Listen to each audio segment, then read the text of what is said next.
नवी मुंबई महानगर पालिका चुनाव की तैयारियां तेज हो गई हैं। इसी बीच भारतीय जनता पार्टी ने संकेत दिए हैं कि वे आगामी चुनाव अपने दम पर लड़ने की तैयारी में है। गठबंधन को लेकर अंतिम निर्णय भले ही वरिष्ठ नेतृत्व करेगा, लेकिन भारतीय जनता पार्टी ने जमीनी स्तर पर अपनी रणनीति शुरू कर दी है। भारतीय जनता पार्टी नवी मुंबई जिला अध्यक्ष राजेश पाटिल ने कहा कि नवी मुंबई महानगर पालिका में भारतीय जनता पार्टी का ही महापौर बनेगा। उन्होंने बताया कि पार्टी 111 वार्डों में जीत के लक्ष्य के साथ चुनाव की तैयारी कर रही है।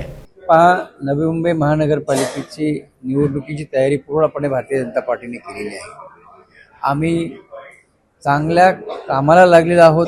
आमच्या इंटरव्ह्यूज देखील झालेले आहेत। 28 प्रभागांमध्ये 111 नगरसेवक निवडून आणण्याकरताची आमची तयारी पूर्ण झालेली आहे।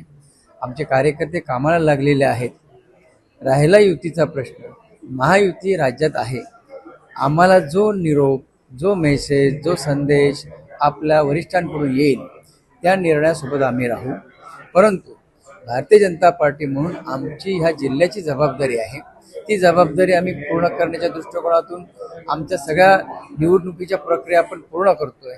आम्ही त्या ठिकाणी आमचे सगळे बूथ प्रमुखांपासून तर केंद्र प्रमुखांपर्यंत सगळ्या त्या ठिकाणी आमची तयारी पूर्ण झालेली आहे आणि आम्हाला खात्री आहे आम्ही नवी मुंबई महानगरपालिकेच्या सत्तेमध्ये असणार आहोत आणि नवी मुंबई महानगरपालिकेमध्ये पुन्हा एकदा भारतीय जनता पार्टीचाच महापौर त्या ठिकाणी असेल।